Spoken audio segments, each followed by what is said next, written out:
and welcome to Mind Shifters. I'm your host, Mireille Wagner, and in this episode, I talk to a medical doctor who struggled for a while to resolve his own health challenges. We talk about gut issues, type 2 diabetes, and some simple nutritional interventions that can resolve both of these common maladies. So for more information and details, keep watching. Welcome, Bastian. It's great to have you on the show. We met in November for the first functional medicine meeting. And Yeah, I exactly. believe, yeah, you're a medically trained doctor. So you've been on the one side of the fence, and you also trained in traditional Chinese medicine. You're currently in Witten, Germany, which is northern Germany, and studying towards functional medicine certification. Is that correct? Yeah, that's right. I did a lot of trainings, and I just in April joined this SAFM, School of Applied Functional Medicine training, because I wanted to go deeper in functional medicine. Till now, it was, self-made. I watched a lot podcasts, and I read a lot of books, and yeah. So this was my path in functional medicine till now, and I decided to go deeper now. That's great, because I'm not sure I told you about the purpose of why I do all these interviews, but it's really to get out the message about through people's stories, how they can use diet and lifestyle to reverse chronic disease. Now, you've seen the one side of the fence, which is conventional medicine. You've also seen that traditional Chinese medicine has its merits, and I think a lot of people have likened functional medicine to be kind of the westernized version of traditional Chinese medicine. How do you see those two? How do you compare TCM, let's say, as well as functional medicine? Well, actually, this is a big question, because to really answer this, you would have to go really deep into how the Chinese medicine evolved over the last centuries, right? And funny enough, the Chinese, this is what we call TCM right now, traditional Chinese medicine, was heavily influenced by Western kind of thinking, right? Mm-hmm. So I started out in training like a traditional Chinese medicine, and then in 2014, I was introduced to Dr. Yaron Seidman and his Hunyuan concept, which, there the idea was, and this is funny because this is very similar to functional medicine, the idea was really to go to the root cause, because what we call TCM is a little bit like Western medicine with Chinese names. So I have a symptom like heartburns, and I take a cooling herb that slows down or that gets the heartburn down. So this is symptomatic therapy, right? Mm-hmm. So sure, it is often better to take these herbs instead of real drugs, I believe, if it helps, right? But the thinking still is like symptomatic treatment, right? Okay. Mm-hmm. So my personal, when I can get into this right now, my personal journey was a bit that I had symptoms that would get better with Chinese herbs, mm-hmm. but only with this functional medicine approach really resolved, right? So this, because otherwise I can go deep into this, but this takes hours, right? Yeah. So, okay. So from what I understand, TCM was still doing very much similar things to conventional medicine in treating symptoms and not getting to the root cause. Is that fair to say? Yeah, this is interesting, because what I think is the biggest difference between functional medicine and conventional medicine, and this would also be the biggest difference between what I call classical Chinese medicine or Hunyuan medicine and TCM, is the basic approach to a problem, right? And the basic approach from Western medicine is, okay, I got a symptom, I have to do something, and not really caring what the root cause for that symptom is. And this is the very same in TCM. So I have a symptom, I give it a name, flaring up of stomach heat, right? And then I give it a therapy, but very rarely I really go deeper and see what is the root cause. Okay. So this is one question I've been thinking about, because I have this feeling that we're on the tip of a wave that is just starting. So this wave of functional medicine coming to Europe is really in its early stages. And so you're one of the early adopters of somebody who's been trained in the conventional model and is seeing the benefits for his patients in the functional medicine approach. What would you say is one of the biggest stumbling blocks or things holding back conventional medicine doctors from taking on the functional medicine approach? Well, What was it like for you? I mean, what were the difficulties and challenges that you faced in moving to a different mindset, perhaps? I mean, okay, for me, the I mean, the point where I really, because Matt is a common friend of ours, right? And Right. he introduced me to functional medicine. He sent me all this Facebook stuff already long ago, right? And I say, yeah, what is this functional medicine? I didn't really care. And what really made me interesting was that I read a book from Dr. Perlmutter, and he, yeah, exposed me to a certain kind of paleo-ish diet, and I said, okay, give it a try. And I had been struggling with IBS symptoms, I mean, for decades, really. And I would be able to get it better by Chinese herbs, right? Which is great, right? I mean, I had problems, I took Chinese herbs, and the problem got better. But only by changing my diet, I got completely free of the symptoms, right? And this for me was, I mean, honestly, this was so shocking because I'm a trained MD, and this was, I think, 2016. So I started studying medicine in 2000, and it took me 16 years to realize a fact that should be like first term medical as a medical student class. It took me 16 years to realize that how my gut behaves has to do with what I eat, right? Yeah. And you are not teach this in normal med school, and this is really shocking. And the thing that people, I mean, I think the biggest reason for people not doing the shift is that they just do not know about it, right? Mm-hmm. I think more physicians, more MDs would be willing to do it. The majority of them just isn't aware that something like this exists. Right. Yep. So let's go back there to your journey, because it sounds like I've listened to some of your interviews that you have type 2 diabetes in the family, but also you had your own personal journey. You've spoken about having had symptoms for many years in gut symptoms. So what kind of symptoms were those, and how early of an age were you experiencing them? Can you remember how far back those symptoms went? Yeah, I mean, when I look back now, I spent some time, like 18 months in Russia, and I always thought that this was the Russian food or whatever. I mean, something in the Russian cuisine I didn't digest well, or I don't know. But when I really look back now, shortly before I left to Russia, I got like 10 or 11 amalgam fillings out. So right now, looking back with my knowledge now, I think, okay, this might have been the reason. So it wasn't the bad Russian food, right? But it was really this, I mean, heavy mercury loading on my body, right? That it had when it was like taken out, not professionally. Well, so I think this was my starting point, and this is 20 years back. This was in the year, I don't know, 1998 or something like this, right? And yeah, and then the problem, the gut issues I had were so unspecific that being a trained MD, I myself was always like, yeah, it's not really real, right? I mean, it's not totally bad, and it's one day like this, the other day like that. Nothing I could take really seriously, like blood in the stool or anything like that. So in the end, this is really interesting. In the end, I was at a point where I thought I would seek psychological help, because I think I really thought I had an eating disorder, right? Because Okay. I couldn't explain to myself the symptoms I had, right? Because I was eating organic and all the good stuff, yeah, but I could really not make up my mind, what is it? And then when I read this book from Dr. Perlmutter, and I changed the diet, I mean, within 2 weeks, so many of my symptoms resolved that I was really shocked. Yep. Talk about some of those symptoms. What were, apart from the digestive issues, what other symptoms were you experiencing?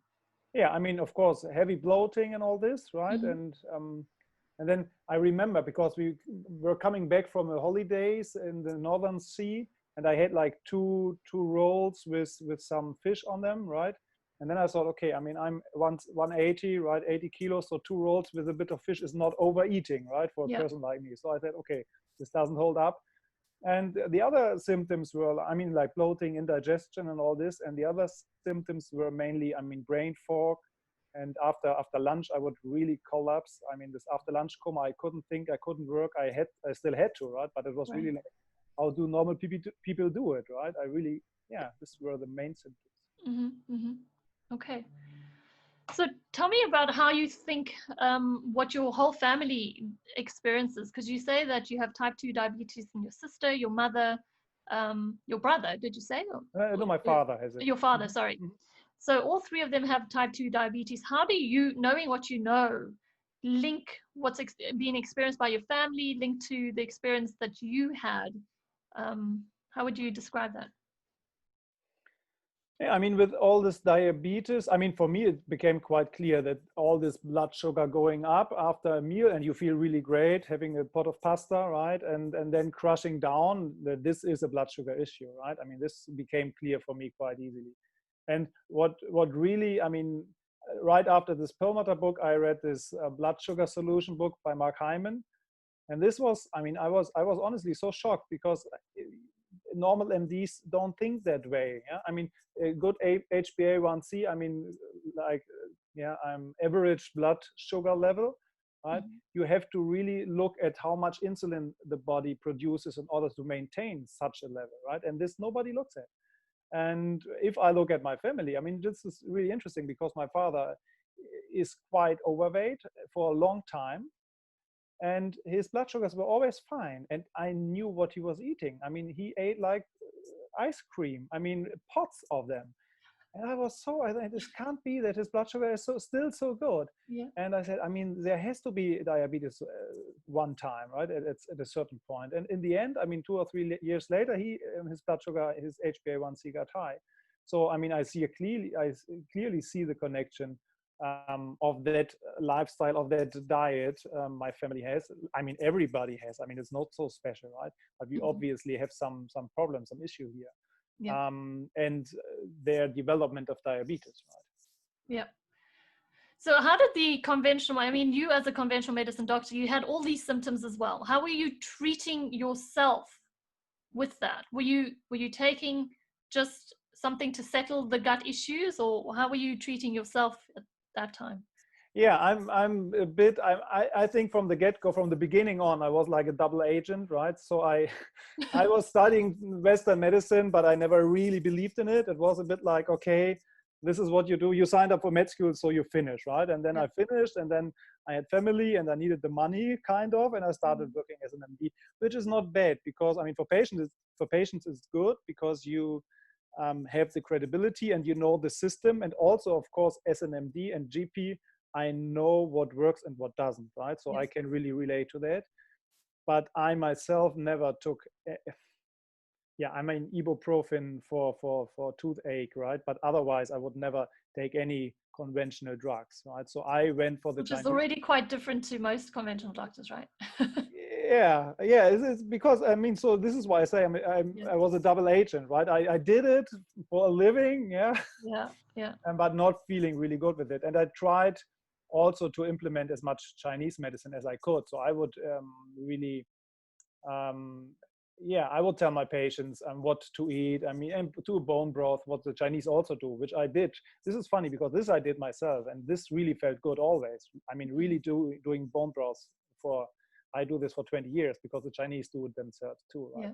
So, but I never took like a conventional drug to ease my problems or symptoms. But I then went for Chinese herbs, for acupuncture and all this, which always helped, right? And so this is why I think you can compare the TCM approach to the Western medical approach in the sense that it is like looking at a symptom, trying to solve the symptom, but not really looking at the root cause. I mean, I won't say it for all the TCM practitioners out there, and there are some people who do other stuff, but basically this is for many people the approach.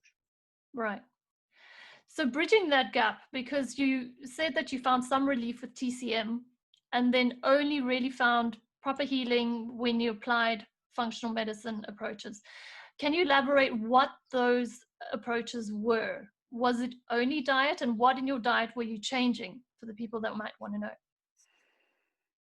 Yeah, I mean, for me, because, I mean, funny enough, I mean, when I changed my diet, I was still on Chinese herbs, right? So I think in 2013, I was really at a really low point. I really was burnt out. I had all these issues, and I had a family to take care of and provide for.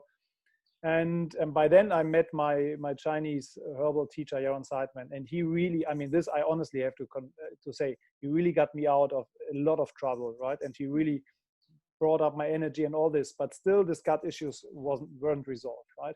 So, and then I was still on these herbs when I changed my diet.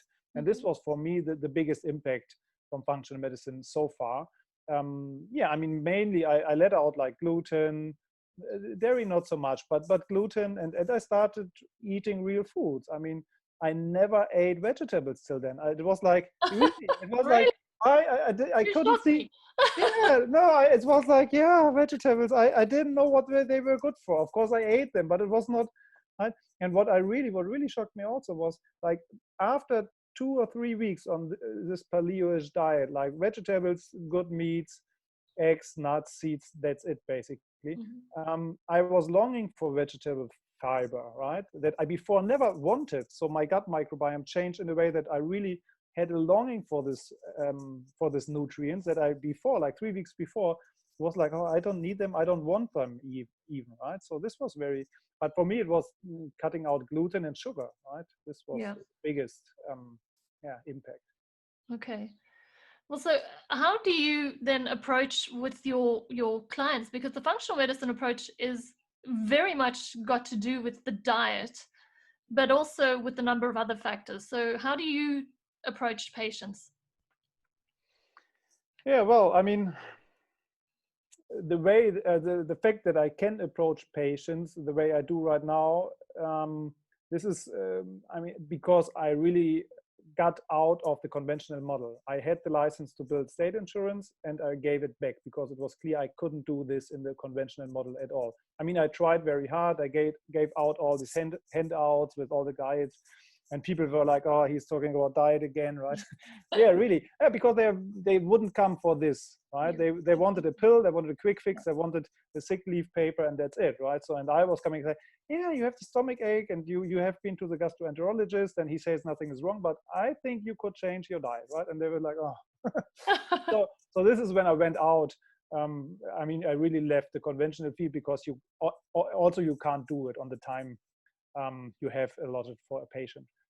But right now, I mean, people come, they tell me their main complaints, and then I talk them through the procedure I'm going with them, or the journey. I mean, I try to really show them that's a journey, that it's not, okay, you have like 3 appointments with me, and after that you are healed. Not. I mean, you really have to prepare them for what is coming. And then I with all of them, except like very few exceptions, I do like 1 hour of talking about diet, right? Nutrition, 1 hour minimum, and then 2 hours where we go over that work and really try to see. I mean, if B12 is low, of course I can give them a supplement, right? But I mean, they could include some meat into their diet, right? Or could eat in a less stressful environment. I mean, there are so many things they can do. But I have like 1 hour for preparation or for getting to know them, and then 3 more hours for unloading the package. And right now I work also with a health coach, which is really good. Okay, so the health coach helps implement all the changes that you're recommending. Exactly, because the people who don't get better are mainly those who who can't go, I mean, who can't take the steps that are necessary, right? And I thought, okay, I changed really the way I work and I have so much time with them, but honestly, it's not even enough, right? For really making this change. I mean, there are a few very committed people who have who are suffering a lot, so they will do everything, but this is not the majority. Yeah, it takes a different kind of mindset to really embrace the kind of changes that people have to implement, right? Yeah, and it needs, I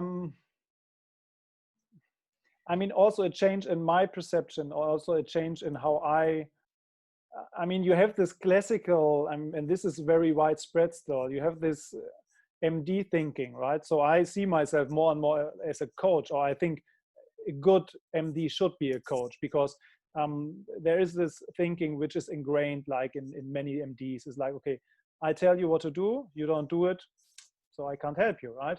So, well, my question right now is, could I tell them differently, right? Yeah, exactly. So they can do the change, right? Yeah, exactly. It's helping them through the blocks, because everyone has a limiting belief or something else that might be keeping them back from making those changes, whether it be within their environment or within their mindset, etc. Yeah. So yeah, exactly, absolutely. Yeah. Great. So, what would you say to somebody that might be suffering with anything? Because, I mean, we know that functional medicine is not just treating a diagnosis, those are just labels that conventional medicine puts on something. Um, so, somebody that comes into your practice, or somebody that might be thinking of going down the functional medicine route, and thinking, what should I expect differently? What should I be doing differently? I mean, this of course depends, right? I mean, I also see people who have quite a good diet already. So they come to me because they know what I do. So, and then it's of course a bit more lab work maybe. And so they take already some supplements, and then it's really checking out, does it work? Do I have the levels in the blood I want to have, all this. But I mean, I think the biggest change really is the mindset, right? That a symptom is actually to be embraced because your body wants to show you something, right? I mean, this is really, I mean, this is so funny because the conventional mindset, I mean, what a conventional MD would tell you if you have diabetes is absolutely not different from what I tell you, right? Because they tell you eat less sugar, do more exercise. And I tell you the very same, right? It's not that I tell you something different, but I really tell you what sugar is in the first place. It's not only sugar, it's also starch, it's also bread, it's also pasta and all this. And this normal MDs rarely tell you. And I try to really give my patients, the things they need to do these changes. And for this, I'm working with a health coach too, right? Mm-hmm. So they should expect a really good outcome if they are willing to work with me together on changing their lifestyle, this I would say. And then you can reach, I mean, you can really do amazing things. Yeah.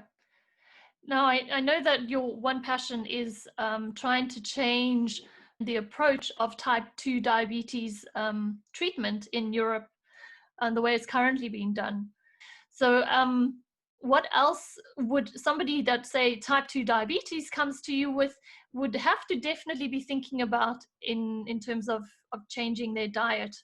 I think you alluded briefly to that. Yeah, I mean, I mean, when I talk to patients about diet, there is this fantastic book by Rangan Chatterjee. Mm-hmm. I think it's the 4 Pillars of Health in English, and he puts like good nutrition under one sentence, and this is unprocess your diet, right? Right. And I tell this to my patients, everybody who comes here, I say, okay, we can this whole 1 hour talk in one sentence, unprocess your diet, right? So it's really not about good and bad. So I mean, the best example is, for example, apple juice, right? So you can drink 2 glasses of apple juice like in a minute. But if I lie down the corresponding amount of apples and tell you to eat them in the same time, it's not possible. You really can't do it, even if you try very hard, right? Mm-hmm. So this, of course, is what people should aim for. I mean, eat real foods. I mean, if you get out of all the processed stuffs, right? And flour is a processed food, right? So, I mean, if you have like the whole grain and you put it in the soup and eat it, it's a totally different ballgame, right? And this is, I mean, people, I think for diabetes, I mean, really changing diet is crucial. Otherwise, I don't think it can be really treated well. And what people think a healthy diet is so flawed and is so far away from the truth, right? So this is the biggest work, to really show them that, I mean, not every fat is equal, and that not every carb is equal either, right? I mean, there are carbs that are okay. Every vegetable has a carb, right? So this is not evil, but the way we consume it is really so far away from how our ancestors could even consume it, right? Yeah. So this is what people have to expect. I think that there's some very great lessons in what you're saying. So can you tell us, for the people who might want to get in touch with you, I believe you're setting up your own functional medicine clinic. Is that the plan? Or yeah, I mean, yeah, but actually the plan is, because I do realize that the way I work here right now, the effect is limited. Also because as an MD, I mean, I have costs, so my salary is quite high. So if I spend all the time with the people alone, it can get quite pricey. So I try to team up with health coaches.